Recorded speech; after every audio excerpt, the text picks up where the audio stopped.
Welcome back, everybody. Today we're going over this little light right here. It's new for 2020 from Streamlight.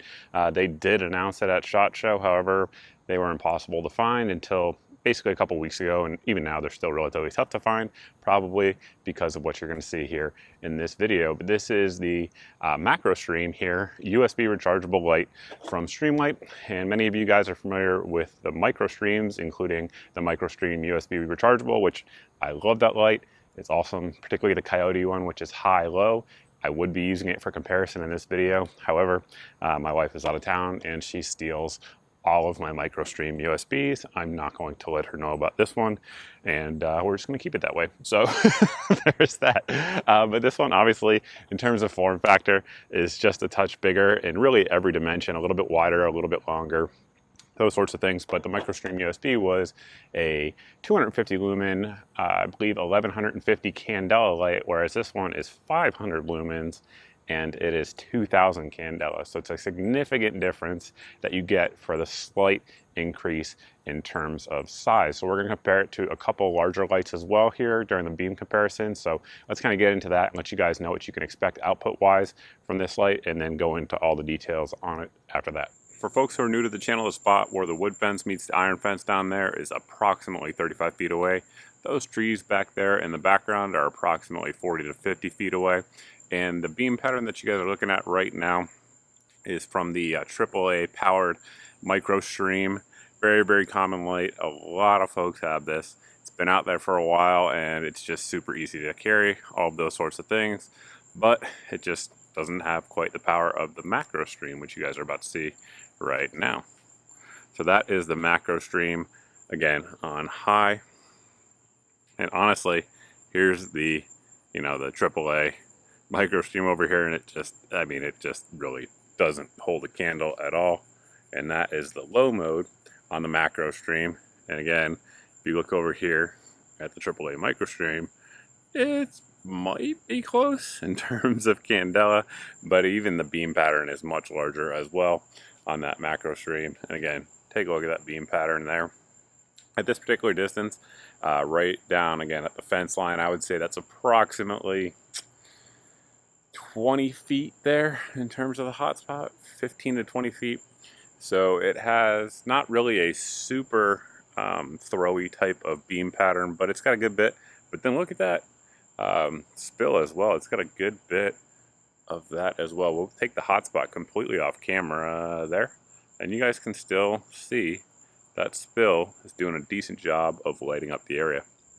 A couple years ago, I did a review on the light that you're looking at right now. This is the 2LX from Streamlight.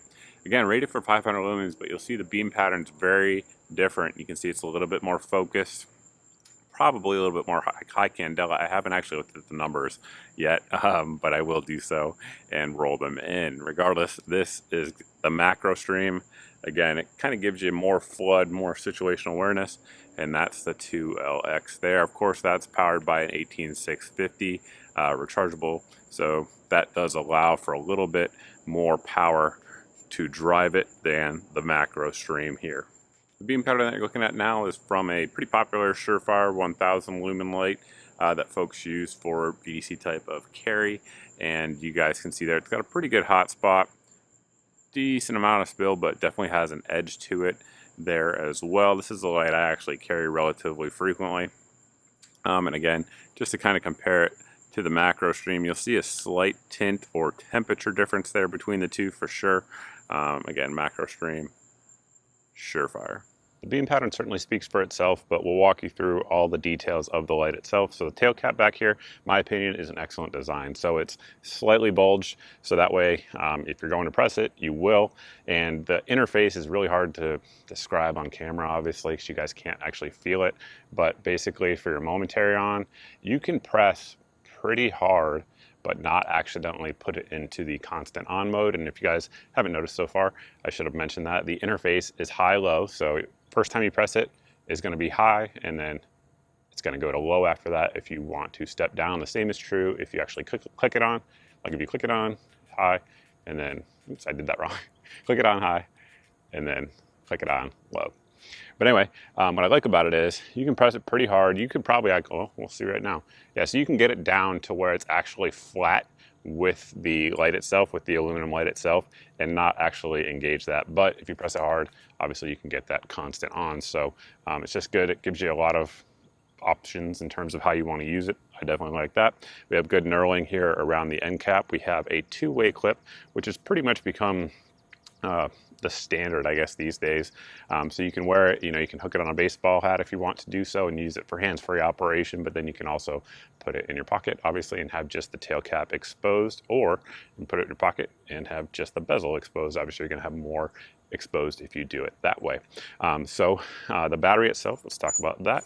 It is, I believe, let's actually look at it first so I don't misspeak, but it is a, where'd it go? 800 mAh battery. It's 3.7 volts and rechargeable. They say the battery life on it, I believe, is 30,000 hours. However, Streamlight obviously is making these, so should you ever use one up to the point where it doesn't recharge anymore, which highly unlikely because you'll probably lose it first, let's just be real, Streamlight will be able to replace those for you guys. And then the body, of course, narrows down. It is an aluminum body. It's a 6000 series. They don't say which on their site. It does have a Type 2 hard anodizing on there. So there is that. And then the USB port, all you do is pull forward on the head there, and that will expose our USB port when it is fully charged.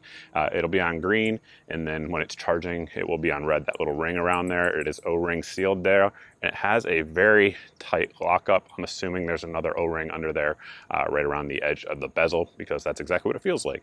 But yeah, so there is that. Charge time on it, I think the manual says 4 hours. It doesn't take that long rather for me, but I have 18 watt USB ports that could be playing a role in it. So for me, it took just over 2 hours to fully charge it from when it was dead, just for folks wondering. And then out here on the end, of course, you can see our bezel is flat. A lot of folks do like that for concealed carry.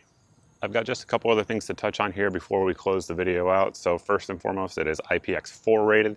That's because it has the USB rechargeable port there. Just kind of is what it is. You can't really get to 7 or 8, which a lot of the Streamlight lights are, with that port being exposed. However, if you drop it in a puddle, drop it in your pool, whatever, it'll be fine as long as you pull it out within the designated time. I've had it underwater and have not had any issues with that at all.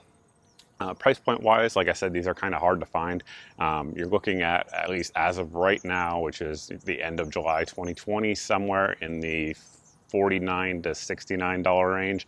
I've seen them, again, as low as $49, but they sold out in like 10 seconds. So kind of is what it is right now. They are in high demand, and I expect that to be the case for a while.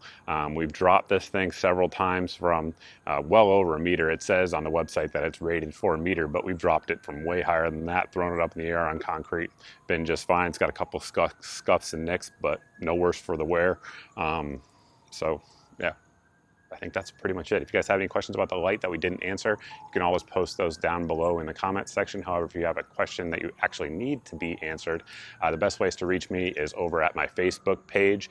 I do get back to everybody over there, whereas sometimes on YouTube and elsewhere that I post content, I just don't see the comments because of the way the interface works as a content creator. So that's pretty much it. If you like the review, go ahead and hit the subscribe button if you haven't already done so. If you are a subscriber, thank you. Even if you're not and you watch the video, I truly appreciate it. And thank you all for watching again, and look forward to seeing everybody in the next video.